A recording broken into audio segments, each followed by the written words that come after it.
de permettre, d'autoriser que sa position soit floue, c'est un manque d'intégrité. Et moi, vous savez, moi je suis la personne, moi je suis connu pour être une personne, on me reproche souvent hein, d'être intègre, alors que moi je considère que c'est une qualité. Et je ne vais pas dire que je ne suis pas intègre pour faire plaisir aux gens. Voilà, que ça soit clair. Donc la deuxième, le deuxième exemple que je voulais donner, c'est avec Jack le Fou. Jack le Fou, au départ, quand on lui parlait, il y a deux exemples sur Jack le Fou. Deux exemples. Au départ, le premier exemple, ça va être le premier exemple, c'est qu'au départ, il disait LFI ou extrême droite, c'est le même combat. Il faut les combattre. Enfin, il disait c'est la même chose. Il l'a dit, c'est la même chose. Même s'il n'a pas dit que ça, il l'a quand même dit, c'est la même chose. Mais aujourd'hui, vous verrez que il s'attache qu'à combattre l'extrême droite. Il ne combat pas du tout LFI. Il ne combat pas du tout l'extrême gauche. Au départ, il disait que c'était la même chose. Pourquoi il a fait ça? Je vais vous dire pourquoi. C'est encore une stratégie marketing. Pour que le maximum de personnes viennent écouter ces lives et viennent mettre le doigt dans l'engrenage et ne plus savoir qui ils sont, ce qu'ils font, ce qu'ils veulent dire, ce contre quoi ils combattent, pour entrer sur des aspects purement personnels. C'est une pure campagne publicitaire. Il a fait une pure campagne publicitaire en disant, en voulant ramener à lui le maximum de personnes, qui soit une tendance LFI ou qui soit une tendance d'extrême droite. Sauf que lui, dans le fond, il a négligé et il a omis ce qu'on appelle dans l'islam taqiya. Donc il a utilisé, regardez bien, hein, il a utilisé un outil du monstre qu'il combat.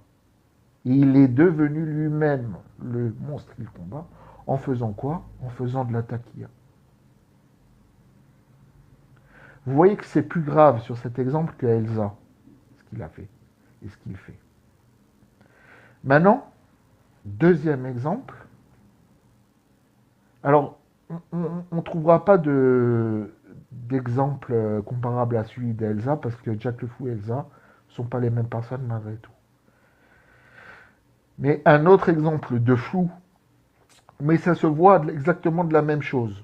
C'est-à-dire que vous, ce que vous pouvez en voir, en majorité, ça va ressembler. Même si c'est comme on dit, c'est le Canada Dry, ça a la même couleur, ça a le même goût, mais c'est pas de la bière. Et ben c'est pareil entre Jack le Fou et Elsa. D'accord? C'est le même goût, c'est la même apparence, mais c'est pas la même chose. Deuxième exemple, donc il y a aussi moi ce que j'appelle des incohérences, mais ce que vous avez compris, c'est plus grave que ça, c'est de la manipulation et c'est de la taquilla. Je vais donner un autre exemple. Deuxième exemple, Israël et les Palestiniens. À une certaine époque, Jacques le Fou disait, si ton Dieu existe, pourquoi les Palestiniens continuent à mourir? D'accord? Et parfois, c'était pas son thème principal, hein. C'était une petite pique qu'il lançait, qu'il utilisait de temps en temps. Mais globalement, plusieurs fois, quand on lui demandait ce qu'il pensait en Israël et des Palestiniens, tout ça, il disait, tu sais quoi, je vais te dire ce que j'en pense, j'en ai rien à faire. Il disait, j'en ai rien à faire. Donc, quelque part, c'était bien. Il ne se positionnait pas, il ne s'engouffrait pas dans un débat qu'il ne voulait pas mener, il ne s'engouffrait pas dans un combat qu'il ne comprend pas, qui ne l'intéresse pas, qui est miné de problèmes. Et quand on lui disait qu'est-ce que tu en penses, c'est un génocide, pourquoi tu en parles pas? Et il disait, j'en ai rien à faire. Ça, c'était aussi une stratégie marketing pour que les gens qui sont contre, qui sont contre ce qu'il aurait à dire, de quand même s'affilier à lui. Vous voyez, c'est une manipulation encore. C'est une manipulation de gourou. Et donc, jusqu'à ce que hier, dans un live, poussé à bout, les gens lui disent pourquoi tu ne parles pas de la Palestine? Tu es incapable de dire qu'il y a un génocide euh, en Palestine. Qu'est-ce que tu en penses? Euh, et le voilà, tout d'un coup, en train de dire il y a un problème car les gens sont incapables de se rendre compte qu'il y a un génocide en Palestine. Ah, là, c'est plus j'en ai rien à faire. Hein. C'est vraiment, le point principal, c'est qu'il a qualifié ça de génocide. Qualifier ça de génocide, un génocide, c'est la volonté d'exterminer une partie ou une totalité d'un peuple. Si Israël avait voulu, euh, depuis des années, éliminer un peuple, il n'aurait pas fait des accords de paix, il n'aurait pas fait des... Donc c'est une évidence que le mot génocide est pas adapté. Et regardez encore Jack le Fou, il emploie les mauvais termes, mais il cite Albert Camus, mal nommé, c'est ajouté au malheur du monde. Encore une manipulation. C'est-à-dire qu'il dit ce qu'il ne faut pas faire. Comme ça, on ne peut pas lui reprocher de le faire, mais tout en le faisant, subtilement, de manière cachée, de manière toujours dans le sens pour que ça passe, pour qu'il ne reçoive pas de contradiction. Il le dit quand ça peut passer. Il,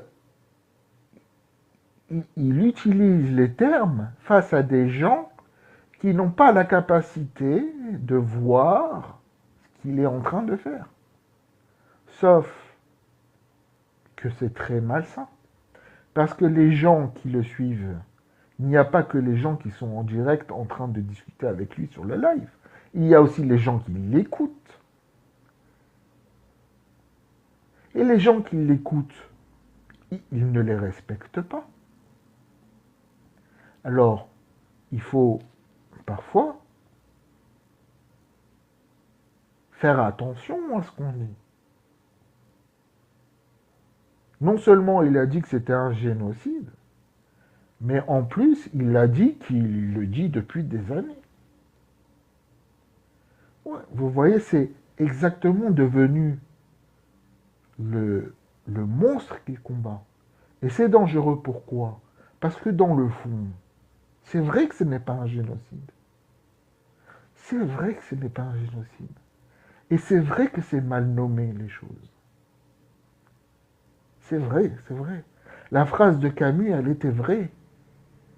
Et encore, Jack le Fou, je te le dis, tu ne vas pas encore t'accaparer cette idée que mal nommer les choses, c'est ajouter au malheur du monde, parce que toi, tu es l'exemple même de ce qu'il ne faut pas faire. Et je ne vais pas laisser Albert Camus et les idées être perverties par les besoins personnels de quelqu'un qui va avoir raison sur un débat. Pourquoi je ferais ça? Pourquoi je me rabaisserais? Non, Albert Camus a dit il faut, il ne faut pas mal nommer, c'est ajouter au malheur du monde. Ça a un sens. C'est pas quelque chose que tu peux utiliser dans les débats pour avoir raison. C'était pas ça le but d'Albert Camus.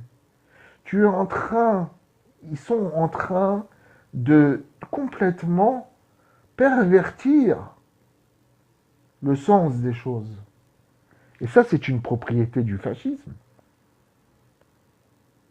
La confusion, que les mots, que les termes n'ont plus leur sens. Tout ça, c'est du fascisme. Moi, je vais vous dire, j'aurais eu aucun problème si vous avec moi, les mots ne restent que des mots dans le fond, d'accord. J'ai pas de problème avec ça. Les mots, c'est des mots, il y a une certaine, certes, ça touche la psychologie des gens, mais le cerveau, ma conscience, mon intelligence, c'est moi qui la maîtrise, d'accord. Donc, on est dans le domaine des mots. On n'est pas dans le domaine de la domination physique ou de la violence physique. On est dans le domaine de la violence psychologique et dans la violence verbale et idéologique. Et ça, je peux me battre contre ça. Il n'y a aucun problème. Et je prends n'importe qui. Même Jack le Fou, je le prends. Mais tu ne vas pas t'accaparer cette phrase-là. D'accord? Parce que mal nommer les choses, c'est exactement ce que tu fais en parlant de génocide. Si tu me parles, ça coûte quoi? Qu'est-ce que ça coûte qu'au lieu de parler de génocide, et je ne vais pas excuser Jack le Fou en disant que pour les besoins de ses idées, pour les besoins du débat, pour les besoins de sa réputation, pour les besoins de son ego, pour lui, tout ça, ça tourne autour de lui, pour des raisons qui tournent autour de lui, je vais excuser le fait qu'il ait employé un mauvais terme. Non, non. Je ne vais pas excuser le fait qu'il ait employé un mauvais terme. Même si, et surtout pas parce qu'il dit que c'est pas bien d'utiliser les mauvais termes. Il faut savoir qui on a en face de soi. Il ne faut pas vivre dans la légèreté.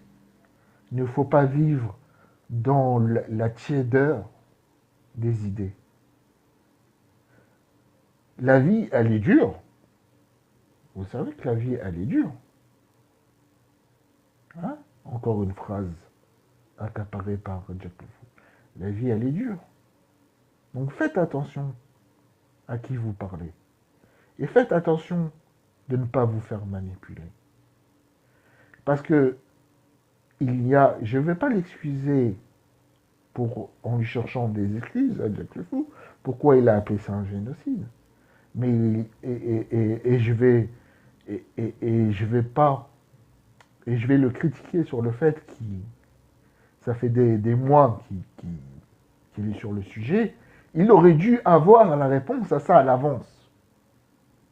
Le fait qu'il n'ait pas ça, la réponse à l'avance, ça veut dire quoi? Ça veut dire que quelque part, je ne connais pas sa vie. Hein. Mais il doit vivre quelque part isolé dans une espèce de bulle. Il doit vivre dans une espèce de bulle. Et là, c'est pas du tout un reproche que je lui fais. Hein. Et là, c'est une excuse, mais qui est justifiée, qui est réelle, qui est théorisée, qui est appuyée, qui est argumentée.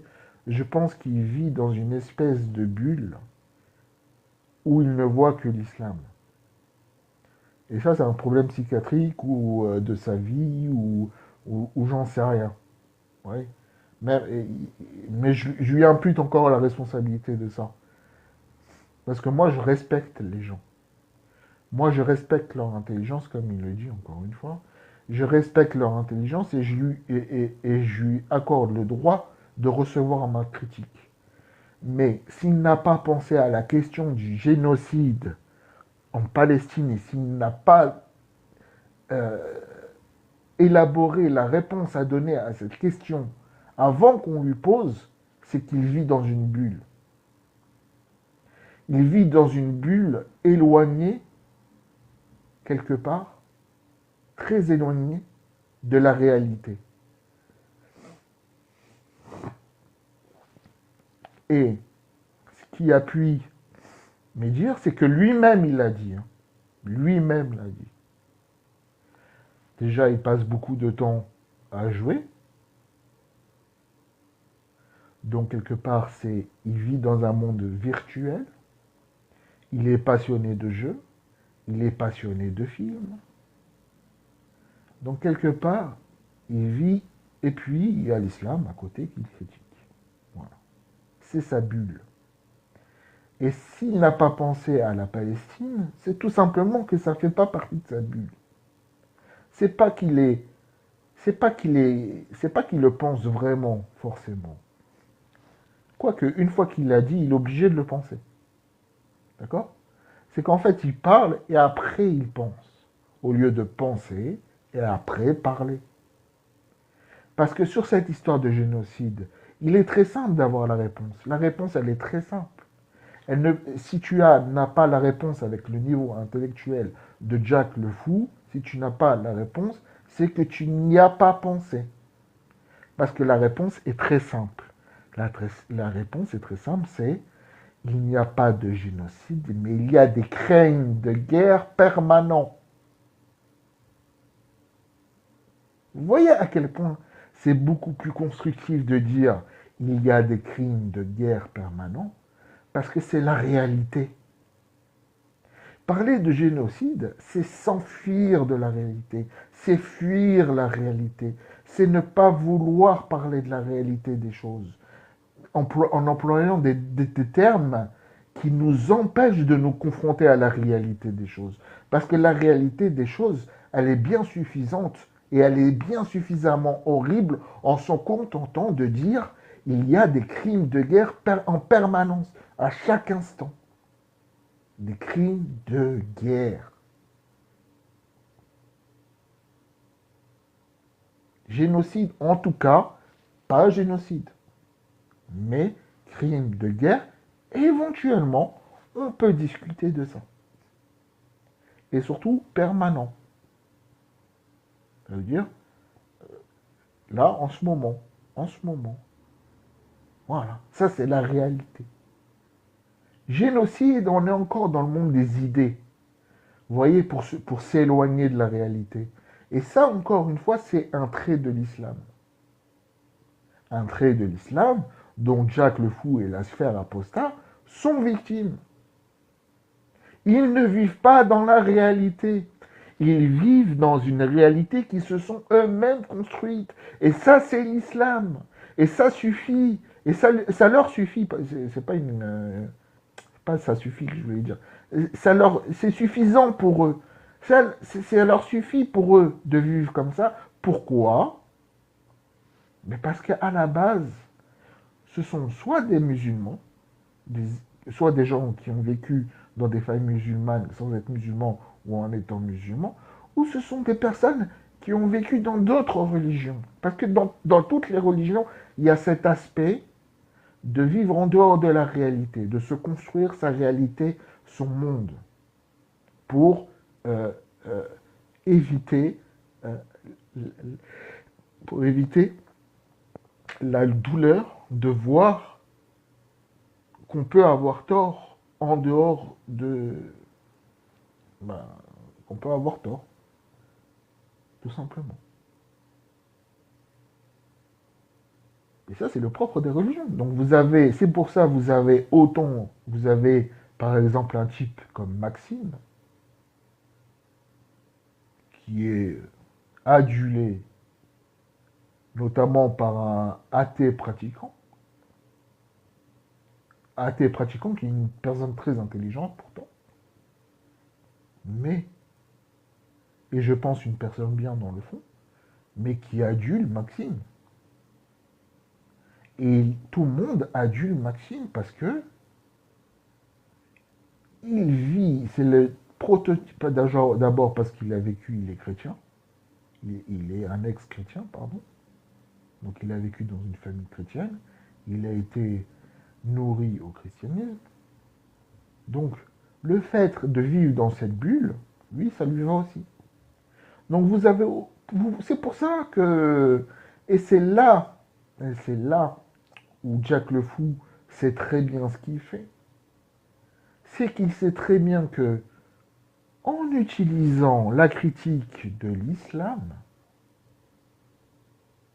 il va rallier à lui tous les frustrés des autres religions qui n'ont et de l'islam, donc c'est-à-dire tout le monde, c'est-à-dire au niveau marketing, au niveau business, au niveau business plan, pardon, au niveau marketing, au niveau commercial, au niveau audience, au niveau et on sait que Jack le Fou a fait du marketing, c'est parfait. Il touche tout le monde. Il touche tout le monde. Pourquoi? Parce qu'il utilise l'islam comme prétexte à la frustration de gens de toute religion. Des maximes, des athées pratiquants, des saritos, non, des tonicanes. Et d'ailleurs, vous verrez que les musulmans, les musulmans qui peuvent avoir plus d'intelligence et plus d'humanité que lui font exactement le reproche que je vous donne là. Et le reproche étant, Jack le Fou utilise l'islam, mais il utilise cet argument, eux, ils l'utilisent de mauvaise foi. Parce qu'ils savent qu'eux, ils font la même chose. Donc vous voyez que les deux, ils sont en connivence. Ils sont exactement, ils sont dans la même mouvance. Ils s'alimentent, l'un s'alimente avec l'autre.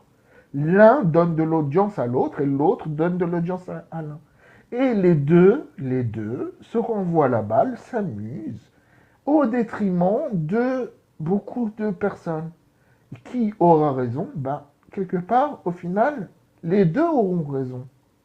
Parce que ça penche d'un côté ou de l'autre, eux, vous voyez, ce qu'il y a de commun aux deux côtés, ben, il va gagner. Le but, c'est de polariser le débat, et le but, c'est de euh, opposer, de faire comme si que la question était entre une opposition entre l'extrême gauche et l'extrême droite. Alors que ça ne devrait pas être ça le sujet. Mais eux, ils font ça parce que ça leur permet de gagner à tous les coups. Soit ils gagnent eux, ben, ils ont gagné, soit c'est les autres qui ont gagné, mais quelque part les autres vont au final alimenter les premiers et on va assister à une espèce de volonté de faire tourner le pouvoir entre les deux pôles. Vous voyez, ça s'appelle de la collaboration. Cette volonté de polariser les choses, c'est de la collaboration. Non. Au niveau commercial, on appelle ça pas un trust. Il y a un terme quand deux entreprises euh, s'allient entre elles contre les intérêts des utilisateurs, ça a un nom, c'est pas un trust. C'est c'est en pôle. C'est pas un monopole, c'est pas un consortium, ah là là. J'avais appris ça à l'école, dans mes études d'ingénieur. Il faudrait que je retrouve le mot. Oh là là, attendez, il faut que je retrouve le mot. Désolé, je vais vous prendre quelques secondes. Je vais taper dans, je sais pas, la chute. Il y a un utilisateur qui s'appelle la chute, qui vient, qui part, qui vient, qui part. Bref, alors je tape dans ChatGPT. Quel est le nom? Quel est le nom de la stratégie d'alliance entre des entreprises pour faire augmenter les prix? Parce que c'est surtout pour ça. Au niveau commercial, c'est ça, mais dans les débats, c'est faire augmenter l'audience, hein, et faire augmenter les votes pour soi. Donc, et ça s'appelle de l'électoralisme, sauf que là, on n'est pas dans des élections, mais on est dans l'idéologie. Donc, on est vraiment dans l'idéologique, là, pour faire monter les prix. C'est en host, mais je sais plus, pour faire monter les prix. Quel est le nom de la stratégie d'alliance entre des entreprises pour faire monter les prix au détriment des utilisateurs, des clients, des consommateurs, les maîtres utilisateurs. Ça va venir. Cartel. Voilà, c'est un cartel. Je pensais qu'il y avait un host, mais non, c'est pas host. C'est cartel. Voilà. C'est une entente illégale, anticoncurrentielle. Donc on est encore dans le marketing, là. Donc vous voyez, Jack Le Fou qui est spécialiste en marketing, il le sait très bien ça. C'est un cartel, c'est anticoncurrentiel. Le but, c'est de polariser les choses. Et de polariser les choses avec le pathos, avec la manipulation, avec les inexactitudes, avec tout cela au profit d'un but, d'un objectif qui est fixé à l'avance, qui est dans le cas des cartels augmenter les prix, et dans le cas des débats, c'est avoir raison. C'est finalement une stratégie pour essayer de gagner tout le temps au niveau des débats. Parce que ce soit l'extrême droite ou que ce soit LFI qui gagne, analysez un peu les choses. Et il le dit lui-même. Si c'est LFI qui gagne, parce que c'est ce qu'il veut, hein, en parlant de génocide à Gaza, c'est clairement là où il se positionne. Et puis avec des gens, et il côtoie maintenant des gens comme Maxime, qui ont voté Mélenchon et qui votent LFI de manière affirmée. Si vous ne le savez pas, je vous l'apprends. Maxime, il l'a dit lui-même, a voté Mélenchon. Et continue de voter Mélenchon, continuera encore sûrement de voter Mélenchon. Et on assiste aussi à un rapprochement entre Maxime et Jack Le Fou. Donc, clairement, et puis avec les histoires du génocide, du fait qu'ils critiquent pas LFI, qu'ils critiquent jamais des personnes comme Rima Hassan, clairement, c'est du côté il se met du côté de LFI. Donc, si il se met du côté de LFI, que si LFI gagne, il aura gagné, d'une part, parce que sa bulle qui tourne autour de l'islam, il va faire des vues. Hein. Il va devenir un leader. Et c'est son but, en fait. Le but de Jack, c'est de devenir un leader politique. Et je pense même qu'il aspire à des positions politiques. Hein. Et peut-être même en France. Et là encore, je l'ai entendu dire, je n'invente pas, qu'il y a un coup à faire en France. Je n'invente pas, hein, c'est lui qui l'a dit. Et bien sûr, vous savez tous que c'est un partisan politique. Et que la première personne pour qui il votera, ça sera qui? Ça sera lui. Donc clairement, c'est un politique. Clairement, il aime la politique. Clairement, pour moi, il recherche à devenir un leader politique de la politique, que ce soit canadienne, que ce soit française, que ce soit algérienne, au gré de ce qui se passe. Mais donc, j'étais en train de dire que si LFI gagne, pourquoi il est gagnant dans cette stratégie de polarisation entre LFI et extrême droite? Pourquoi? Parce que s'il y a une chance sur deux, si c'est LFI, soit c'est LFI qui gagne, il a gagné, entre parenthèses, hein, il a gagné, on n'est pas dans un jeu. Hein. Je suis pas en train de m'amuser du tout, là, en fait, d'ailleurs. Mon vocabulaire, il reflète pas mon état d'esprit, sachez-le. Donc, si c'est LFI, ben, c'est LFI, ça va dans le sens. Hein.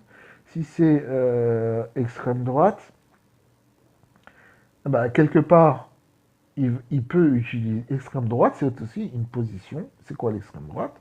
Actuellement, c'est l'opposition par rapport à l'islam. Donc, quelque part, dans tous les cas, on parle de l'islam. Et l'islam, c'est quoi? C'est sa bulle.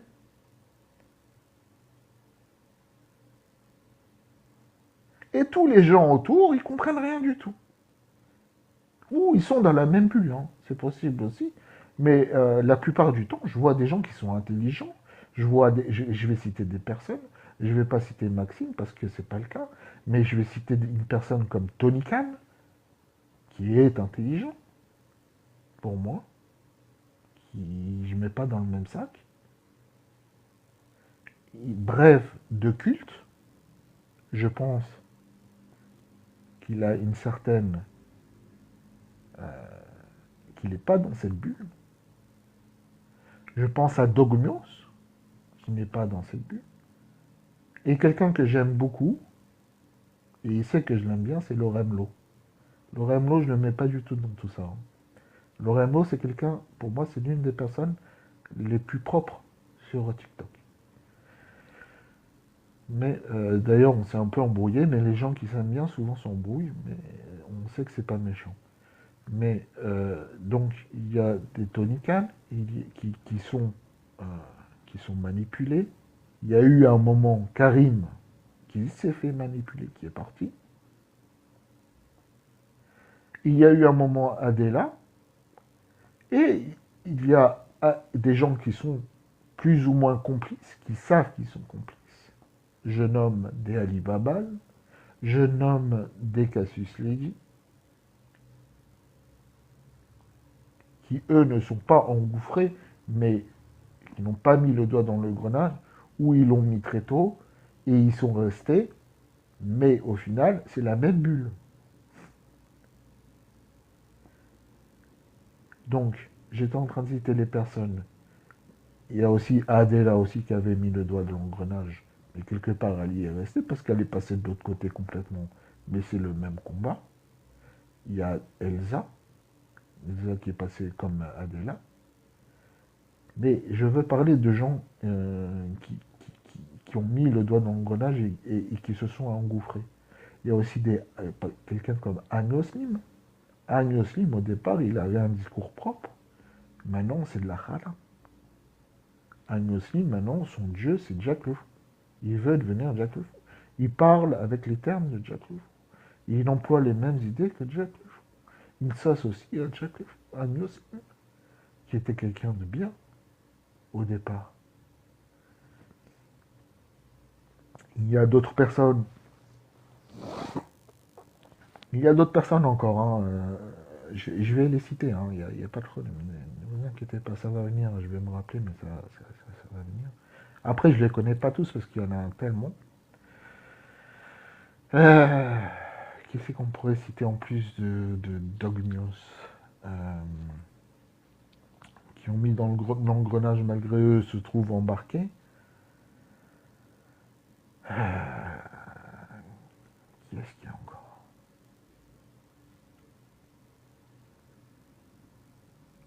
Il y a Alia, une personne comme Alia de Salat. Il y a Sarito.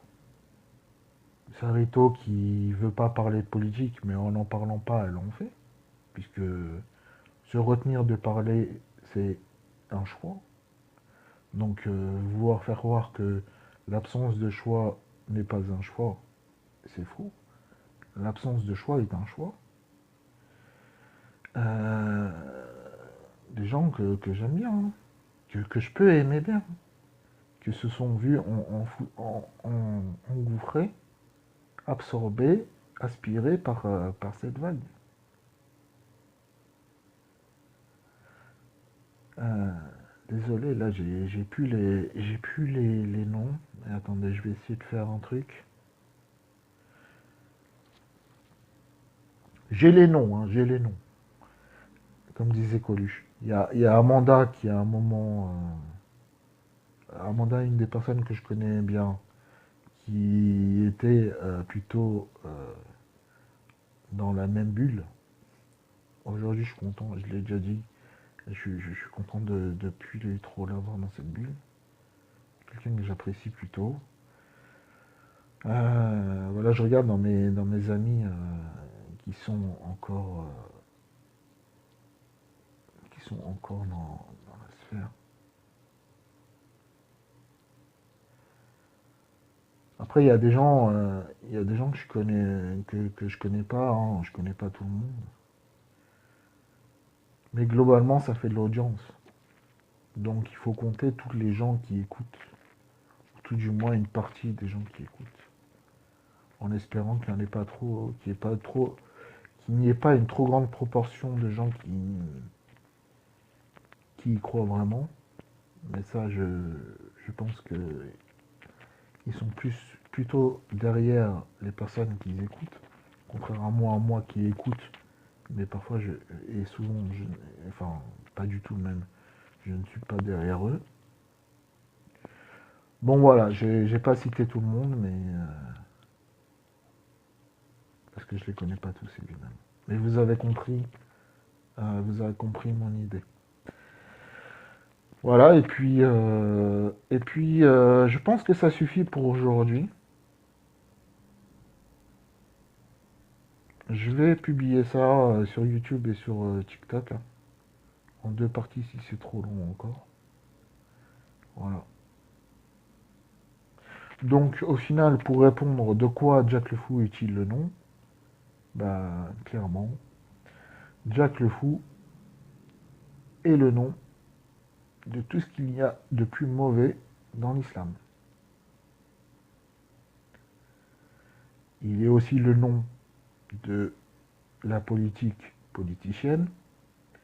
Il est aussi le nom de la bulle autistique, bien que je sois moi-même peut-être aussi autiste. Je suis en cours de détection, mais donc c'est pas pour. C'est un honneur que je fais à Jack le Fou en disant que c'est le nom de la sphère. C'est plutôt, je vais pas dire autistique d'ailleurs. Je, je vais parler de la sphère incestueuse. Voilà.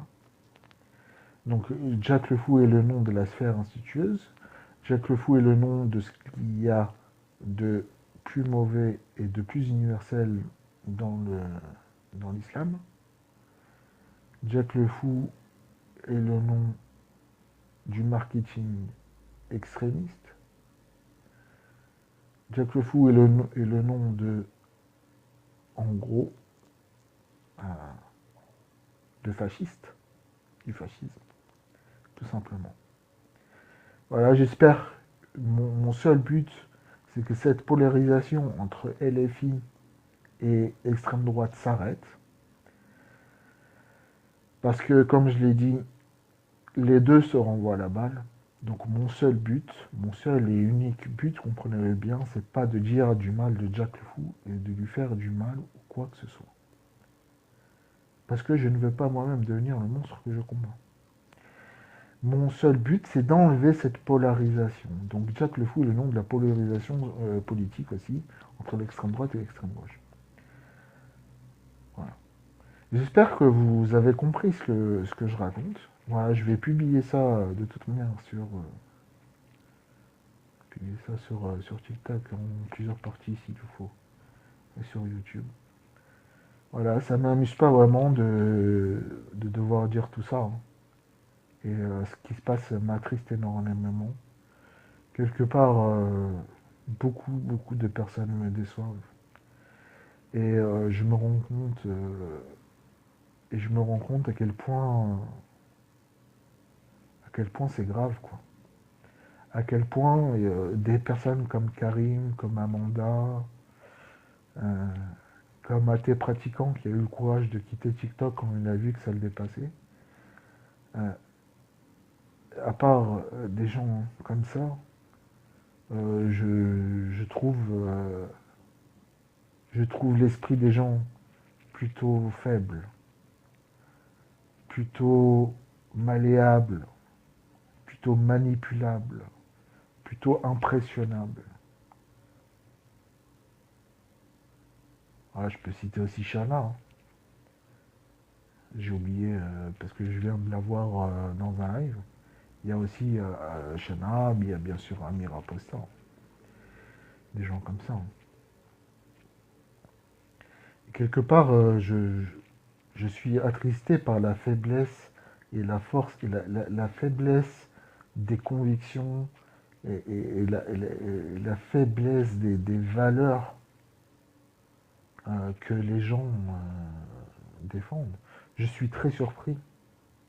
Je suis très surpris de cette facilité avec laquelle les gens veulent bien se faire berner. Et je suis surpris par le manque de capacité d'analyse et intellectuelle pour prendre ses distances quand il faut face à tout ce qui peut être dangereux, toxique. Je suis déçu par le manque de vigilance. Je suis déçu par le manque de... Ah.